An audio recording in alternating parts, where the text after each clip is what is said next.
6 de la mañana, 43 minutos. Señor, señora, usted sabe muy bien que todos estamos preocupados por la seguridad ciudadana y por lo que consideramos faltan medidas para que ésta pueda mejorar, medidas importantes que incluyan luchar contra la reincidencia, que la gente que meten a la cárcel no salga corriendo al otro día como si no hubiera pasado absolutamente nada. ¿Qué está pasando con las armas, el porte, la tenencia de armas de fuego, los accesorios, las municiones?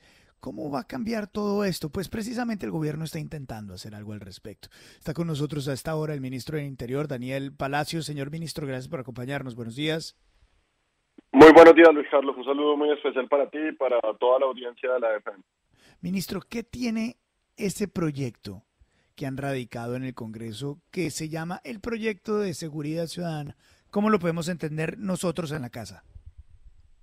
Bueno, básicamente, Luis Carlos, lo que hay que decir es que entendiendo y observando muchos de los temas en donde hemos visto que existe un vacío o que existe algún tipo de ausencia de severidad en las penas o en las herramientas que los jueces tienen a disposición para poder lograr que efectivamente alguien que comete un delito violento o un delito pueda no solamente tener una medida de aseguramiento intramural, sino que su condena sea efectiva y ejemplar.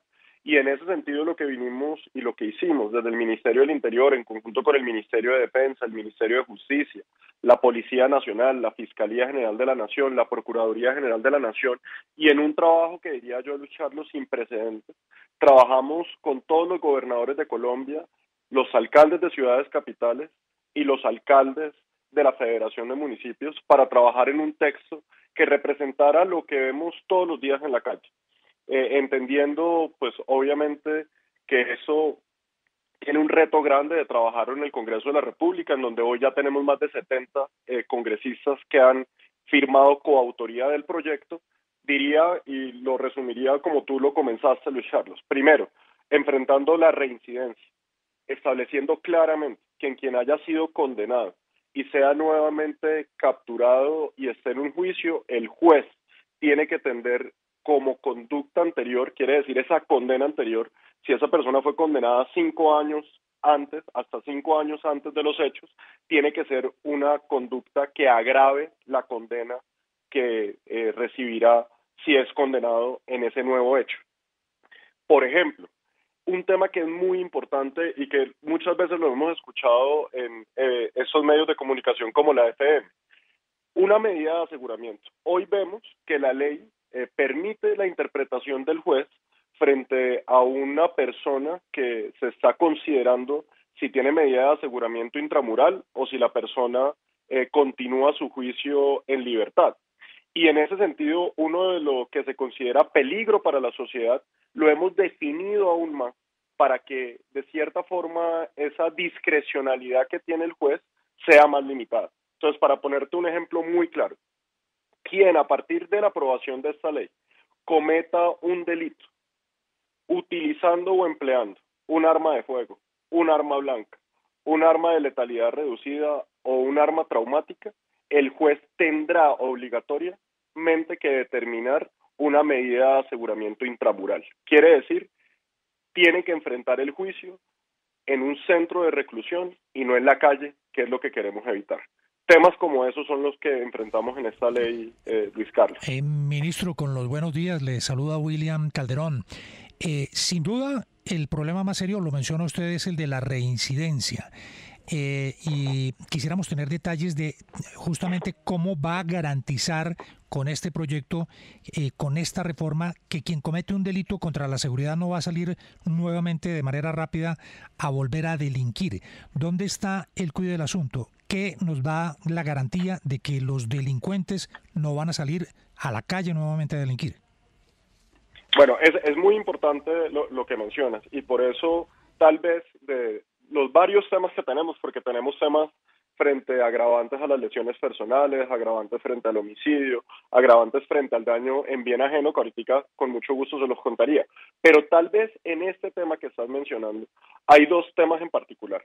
El primero, que si la persona ha sido condenada en los últimos 5 años por un delito, el juez tiene que tomar en cuenta esa condena durante ese tiempo para agravar la pena que sería condenado en el nuevo proceso. Quiere decir, ahí se tipifica la reincidencia. Si yo cometí un delito y durante los 5 años vuelvo a cometer un delito y me declaran culpable, el juez en la tasación de la pena tiene que agravarme la pena por haber ya tenido una conducta en la que fui condenado. Pero por el otro lado, cuando hablamos de la medida de aseguramiento, y este es un tema que lo hemos discutido mucho y que ha sido una de las grandes quejas de la ciudadanía, y es, ¿qué pasa cuando una persona comete un delito y el juez lo deja en libertad para enfrentar el juicio? Quiere decir, a mí me roba una persona con un arma de fuego, me roba una persona con un cuchillo o inclusive me genera lesiones personales, y el juez determina que la persona no es un riesgo para la sociedad y que esa persona puede enfrentar ese juicio en libertad. Aquí lo que le estamos diciendo es que ya eso no es discrecionalidad del juez. Si ese delito se cometió empleando o utilizando arma de fuego, arma blanca, arma de letalidad reducida, se tiene que dar la medida de aseguramiento intramural. Pero al mismo tiempo le estamos diciendo al juez que si esa persona ya ha sido previamente capturado, ha tenido una medida de aseguramiento previa o ha tenido un principio de oportunidad en los últimos 3 años, también le tiene que dar medida de aseguramiento intramural. Quiere decir, ahí también se tiene en cuenta ese antecedente de esa persona. Ministro, lo saluda Fernando Quijano. ¿Si era necesario un proyecto de ley para combatir este tipo de delitos o simplemente hay que hacer que trabajen los fiscales, hay que hacer que trabaje la policía? Porque es que me queda el tufillo de que en Colombia todo lo queremos arreglar es con leyes, el Congreso, la Cámara, y no hacer que las personas, las autoridades cumplan con su papel.